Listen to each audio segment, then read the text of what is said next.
Hola, muchas gracias a la librería Santos Ochoa de Barcelona por permitirme el presentar este libro, el libro Animales Invisibles, mito, vida y extinción, pues en este marco tan fabuloso, aquí rodeado de libros y de una profesión que a mí siempre me ha fascinado, que es la del librero y el de la librera. Bien, pues ¿de qué se trata este libro? Pues antes de hablar de él, tendré que presentarme. Yo soy Jordi Serrallonga, soy arqueólogo, naturalista y explorador. Después quizás os puedo explicar qué significa esto de explorador. No os imaginéis que nos pasamos la vida con el salacot por ahí dando vueltas, sino que la exploración puede ser desde un lugar muy cercano a lugares tan exóticos como los de las Islas Galápagos, Tanzania, etcétera, donde realizamos buena parte de nuestras investigaciones. Pero este libro no lo he escrito yo solo, sino que hay dos autores más. Estos autores son Gaby Martínez, que él es viajero, pero también es escritor, con unos libros con una larga trayectoria. Y la tercera autora en este caso es Joana Santamans. Joana Santamans es la ilustradora del libro, pero es una autora más de este volumen, de esta obra, en el sentido de que se trata de un libro en el que se aunan varias disciplinas de una manera interdisciplinar. Por un lado, la ciencia, que es la que yo representaría por mi papel de científico, la literatura, que sería un papel que representaría de origen Gaby Martínez, y el arte, que es el papel que representa Joana Santamans. Pero he de deciros que eso no supone que hemos trabajado en bloques no compartimentados, que hemos trabajado pues como en esferas aisladas. No, para nada. Yo como científico he escrito, Gaby como experto en literatura también ha escrito sobre animales y Joana lo que ha hecho en este libro de Animales Invisibles ha sido dar vida o dar visibilidad a 51 animales invisibles. Bien dicho, 52 porque el de la portada, que es un puma, no está especificado en el interior, pero queríamos que fuera este el animal el que apareciera escondido en la cubierta. También podríamos añadir a 3 animales invisibles más, que somos los autores, ¿no? Por lo tanto, en este caso, con las ilustraciones y con el libro, pues 54 animales invisibles han llegado a visibilidad. Y eso ha sido posible gracias a un mecenas. Realmente en el pleno siglo XXI este libro recoge un poco lo que eran las experiencias en el siglo XIX, que era aquello de irse de expedición a descubrir nuevas especies animales, nuevas especies de plantas, nuevos paisajes, y que muchas veces contaban estas expediciones pues con el concurso de un filántropo, de un mecenas, y en este caso, en este proyecto, podríamos decir que hemos contado desde el primer momento con el apoyo de un mecenas que ha hecho posible que esta obra vea la luz el día 12 de abril, que es el día que sale a la venta. Pero de otra manera, también hemos de decir que en esta obra hemos de considerar un autor más, que es la diseñadora del libro, que es Ingrid Torán, que desde el despacho de Blue and Roy han hecho un trabajo realmente impresionante de edición y en sí lo veréis cuando cuando lo tengáis en las manos, pues es un trabajo fantástico de diseño, de mimo y por lo tanto podríamos decir que se incluye aquí también la tecnología como autor en este libro. Y cómo no, no me puedo olvidar de los editores, no me puedo olvidar de Nórdica, la editorial Nórdica, en este caso junto con Capitán Swing, son los que han hecho posible que también esto esté aquí hoy en mis manos. Por lo tanto, un trabajo de equipo fantástico. Yo que soy científico y estoy acostumbrado a trabajar en equipos científicos, podríamos decir que esto ha funcionado también como una orquesta sinfónica, donde no hay un director, podríamos decir, visible, sino que han habido muchos directores haciendo que varios instrumentos sonasen afinados y dieran lugar al final a una sinfonía maravillosa que es Animales Invisibles, mito, vida y extinción. Pero claro, todo esto son los preámbulos.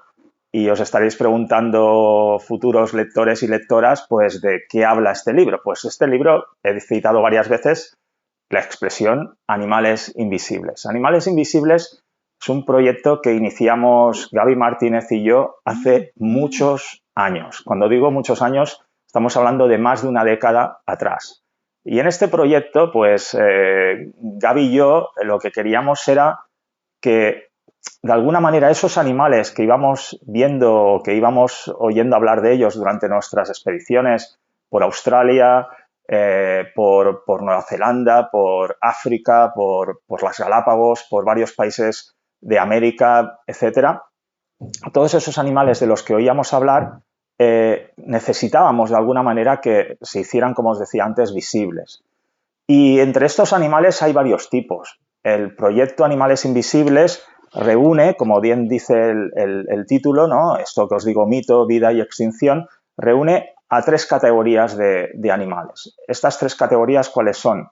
Por un lado, animales invisibles que todavía están vivos, y eso incluiría, como aparece en el volumen, desde el calamar gigante, que el calamar gigante es un animal que por ahora todavía no está en peligro de extinción, pero cuidado, la acción de los humanos sobre los océanos podría ponerle en breve en peligro de extinción, pero ¿qué ocurre con el calamar gigante? Que vive a tal profundidad en las fosas abisales que todavía no hemos podido estudiarlo con detalle. Solo estudiamos aquellos que aparecen en los estómagos, ¿no? Pues de los cachalotes, porque los cachalotes se alimentan de estos calamares, o aquellos que aparecen medio moribundos o ya muertos varados en las playas o en la superficie del océano.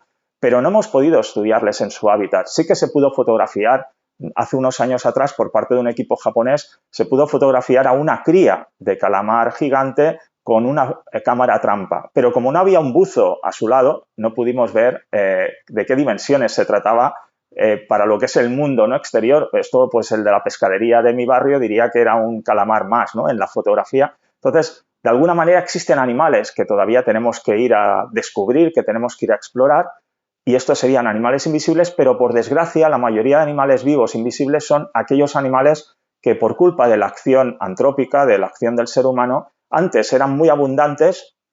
Un ejemplo podría ser el del licaón, que es el perro salvaje africano, que Félix Roy de la Fuente, Hugo Van Lawick los estudiaron cuando iban en bandas de unos 200 individuos, y que hoy, cuando vamos al Serengeti o cuando estoy por allí en la zona de Endutu, la misma en la que trabajaran Félix Roy de la Fuente y Hugo Van Lawick, pues ya no los encuentras, que son, por lo tanto, animales invisibles, es decir, animales que te tienes que pasar horas, días, meses, años para intentar vislumbrar alguno de ellos entre la foresta, la sabana, etcétera.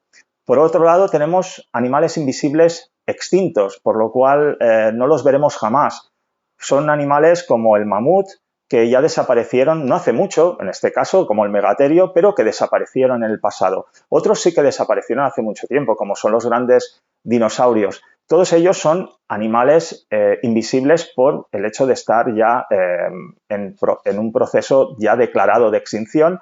Ya hemos podido determinar o documentar su extinción, pero cuidado, algunos de ellos creíamos que estaban extintos del todo, creíamos que iban a ser invisibles del todo, salvo sus fósiles, y resulta que gracias a los viajeros que se mueven por el mundo, ¿no?, por el planeta, a las viajeras, en los años 50 se pudo dar con un ejemplar, por ejemplo, del celacanto. El celacanto es un pez que creíamos que solo podríamos encontrar en los museos a nivel fósil, hasta que en los años 50 se vio que existían ejemplares, pues en este caso, vivos.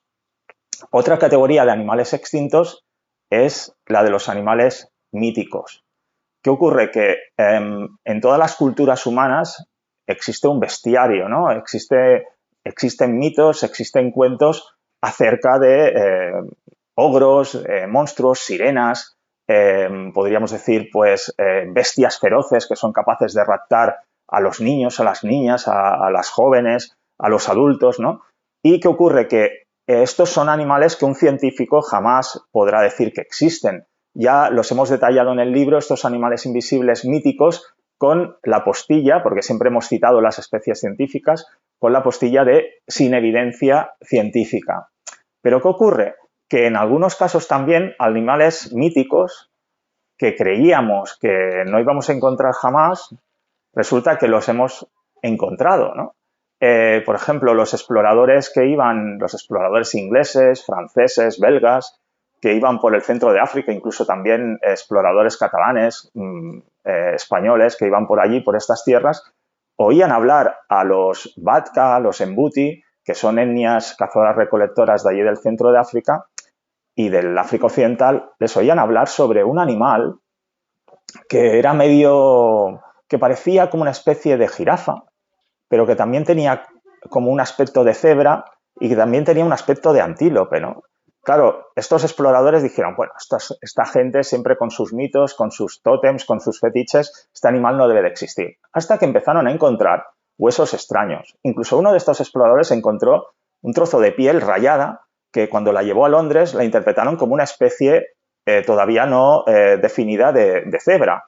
Con el tiempo se vio que los aborígenes de aquellas tierras, estos cazadores recolectores, tenían razón. Resulta que en el África Central todavía vivía un mamífero enorme de grandes dimensiones que es el okapi. El okapi precisamente es un giráfido, tiene una cabeza muy parecida a una jirafa, tiene unas patas traseras muy parecidas a las que son las de una cebra porque son rayadas y tiene un cuerpo general que nos recuerda a un antílope. Por lo tanto, ese sueño de ir a buscar a veces animales míticos, invisibles, se puede visibilizar con el hallazgo de animales que pensábamos que no existían. Pues un poco como ocurrió con el celacanto en el caso de que pasó de ser extinto a estar vivo. En general, Animales Invisibles se trata de ir en busca de historias. Es un libro que yo podríamos decir que es un libro familiar. No es un libro ilustrado al uso de estos de tenerlos bonitos encima de una mesa, que puede servir para ello también, por supuesto, y también puede servir como libro de consulta, porque cada animal es un capítulo.